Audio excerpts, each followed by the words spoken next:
नमस्कार मेरे प्रिय विद्यार्थियों, सबसे पहले हिंदी एजुकेशनल चैनल में मैं आपका स्वागत करता हूं। आज मैं आपके समक्ष भीष्म साहनी द्वारा रचित भाग्य रेखा कहानी से संबंधित कुछ प्रश्न उत्तर को लेकर आपके समक्ष उपस्थित हुआ हूं। जी हां, वीडियो शुरू करने से पहले मैं आपको यह बता दूं कि इस वीडियो में कुछ ऐसे प्रश्न उत्तर हैं जिसका उत्तर लगभग 30 से 40 शब्द में समाप्त हो गया है और कुछ ऐसे भी प्रश्न हैं जिसका उत्तर लगभग 70 से 80 शब्दों में समाप्त हो गया है। यह वीडियो आपके लिए कई दृष्टियों से उपयोगी है, अतः आप शुरू से लेकर अंत तक मेरे वीडियो को देखने की कोशिश करें ताकि आप अधिक से अधिक नंबर भी प्राप्त कर सकें। तो चलिए समय नहीं लेते हुए मैं इस वीडियो को शुरू करता हूं। भीष्म साहनी द्वारा रचित भाग्य रेखा कहानी से संबंधित कुछ प्रश्न उत्तर। यहाँ इस वीडियो का पहला प्रश्न कुछ इस प्रकार है। पहला प्रश्न ऐसा है।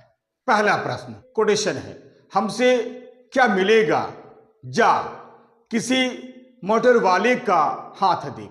कोटेशन 1। जी हाँ, यह प्रश्न कुछ इस प्रकार है।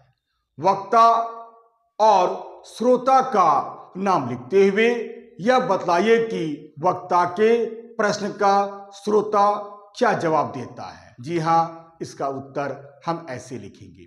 जी हाँ, वक्ता मतलब कहने वाला और श्रोता मतलब सुनने वाला। तो चलिए शुरू करता हूं। जी हाँ, उपर्युक्त पंक्ति का वक्ता एक वृद्ध व्यक्ति है जो दमे का मरीज है और श्रोता एक ज्योतिषी है जो लोगों का हाथ देखकर भाग्य बतलाता है और 2 पैसा उपार्जन करता है। वक्ता के इस प्रश्न का जवाब श्रोता यह कहकर देता है कि वे लोग कहाँ हाथ दिखलाते हैं जो 2 पैसे मिलते हैं, तुम्हीं जैसों से मिलते हैं। आइए अब मैं दूसरा प्रश्न पढ़ता हूं। हमारा दूसरा प्रश्न कुछ इस प्रकार है। कोटेशन है, वह कहाँ दिखाते हैं जो 2 पैसे मिलते हैं, तुम्हीं जैसों से। कोटेशन 1। प्रश्न है, उपर्युक्त कथन कौन किससे तथा कब कहता है। उत्तर, उपर्युक्त कथन एक वृद्ध यजमान ज्योतिषी से कहता है। वृद्ध यजमान ज्योतिषी से उस समय कहता है जब ज्योतिषी वृद्ध यजमान से संभवतः धन कमाने के उद्देश्य से बड़ी बड़ी बातें करता है, अच्छी अच्छी बातें कहता है कि तुम्हारा भाग्य बहुत अच्छा है, पत्नी के भाग्य से तुम्हें धन की प्राप्ति हो सकती है। यह सब सुनकर वृद्ध यजमान क्रोधित हो जाता है और क्रोध में आकर उसे एक थप्पड़ भी मार देता है। थप्पड़ खाने के बाद ज्योतिषी वहां से जाने लगता है तो वृद्ध यजमान उससे कहता है कि अरे भाई, हमसे तुम्हें क्या मिलने वाला है, जा किसी मोटर वाले का हाथ देख। तो जवाब में ज्योतिषी उपर्युक्त कथन कहता है कि वह कहाँ हाथ दिखलाते हैं जो 2 पैसे मिलते हैं, तुम्हीं जैसों से ही मिलते हैं। अब मैं इस वीडियो का अगला प्रश्न पढ़ता हूं। अगला प्रश्न यानी तीसरा प्रश्न। हमारा तीसरा प्रश्न कुछ इस प्रकार है। कोटेशन है, अरे गड़बड़ तो होती ही रहती है, तो जुलूस रुकेगा थोड़े ही। कहता हुआ वह आगे बढ़ गया। कोटेशन 1। प्रश्न है, उपर्युक्त पंक्ति के श्रोता कौन हैं, प्रस्तुत पंक्ति का निहितार्थ स्पष्ट कीजिए। जी हाँ, इस प्रश्न का उत्तर कुछ ऐसे होगा। उत्तर लिखेंगे, उत्तर होगा, यह कथन जुलूस में आया हुआ एक व्यक्ति कहता है जो एक बहुत ही दुबला सा आदमी है। वह एक मोटी गंजी और जांघिया पहने हुए है। वह वृद्ध यजमान से यह सब कहता है। प्रस्तुत पंक्ति का निहितार्थ यह है कि हमें हाथ पर हाथ रखकर कभी नहीं बैठना चाहिए।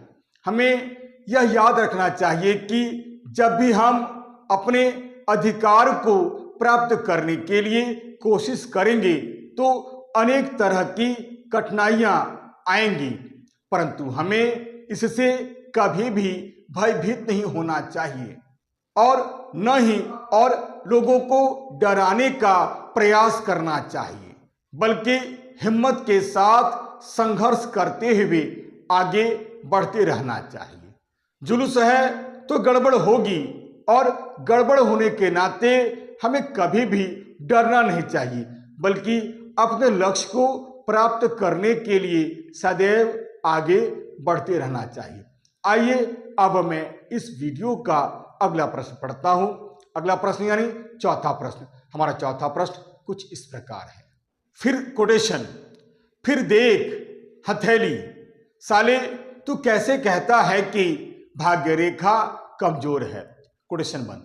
प्रश्न है, प्रस्तुत पंक्ति कौन किससे तथा कब कहता है। प्रस्तुत पंक्ति का निहितार्थ स्पष्ट कीजिए। जी हां, उत्तर कुछ इस प्रकार है। उत्तर है, प्रस्तुत पंक्ति वृद्ध यजमान ज्योतिषी से कहता है। वृद्ध यजमान भाग्यवादी नहीं है, बल्कि कर्मवादी है। बूढ़ा व्यक्ति कहानी के अंत में ज्योतिषी को एक भीमाकार यानी बहुत बड़ा जुलूस दिखलाता है तथा वह जुलूस का अर्थ बतलाकर उसकी ताकत को भी बताता है और उससे वह कहता है कि ज्योतिषी हाथ पर हाथ रखकर बैठने से कुछ नहीं होता है, हमें कर्म करना पड़ता है, तब जाकर भाग्य बदलता है। अर्थात मनुष्य के जीवन में भाग्य तत्व गौण तत्व है, कर्म ही सब कुछ है।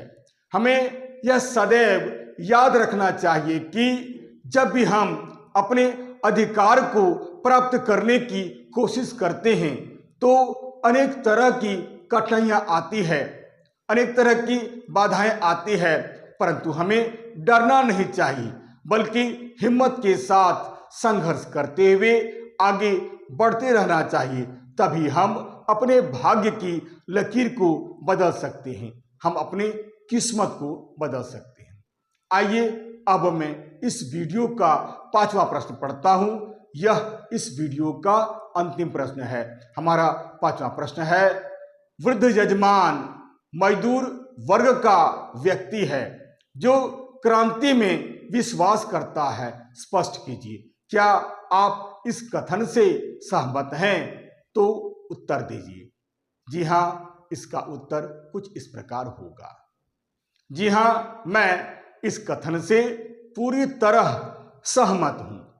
वृद्ध यजमान मजदूर वर्ग का व्यक्ति है, परंतु वह इसके साथ ही साथ क्रांति में भी विश्वास करता है, क्योंकि देखा जाए तो सामान्यतः मजदूर संगठन, समन्वय और अधिकारों के समान वितरण में विश्वास रखते हैं। वे पूंजी पर एकाधिकार नहीं, बल्कि पूंजी का विकेंद्रीकरण चाहते हैं। मजदूर संगठन और एकता में ही अपनी शक्ति देखते हैं। मजदूर तो यही कहते हैं कि भाग्य रेखा हथेली की अपेक्षा मनुष्य के कर्म में निहित रहती है, इसलिए जो भी व्यक्ति कर्म करेगा वही अपने भाग्य रेखा को बदल सकेगा। वृद्ध मजदूर में ये सारी विशेषताएं दिखलाई पड़ती है, अतः हम कह सकते हैं कि वृद्ध यजमान मजदूर वर्ग का व्यक्ति है और क्रांति में भी विश्वास करता है। आशा करता हूं इस वीडियो में जितने प्रश्न और उत्तर बतलाए गए हैं आप उस प्रश्न को और उत्तर को भी अच्छी तरह से समझ गए होंगे। आशा करता हूं आप इस चैप्टर से संबंधित भिन्न भिन्न प्रकार के प्रश्नों और उत्तरों को भी अच्छी तरह से समझ गए होंगे। यदि आपको यह वीडियो अच्छा लगता है, उपयोगी लगता है, सार गर्भित लगता है, तो आप इसे लाइक करें, शेयर करें और तो और सब्सक्राइब करना बिल्कुल नहीं भूलें। तब तक के लिए नमस्कार, धन्यवाद।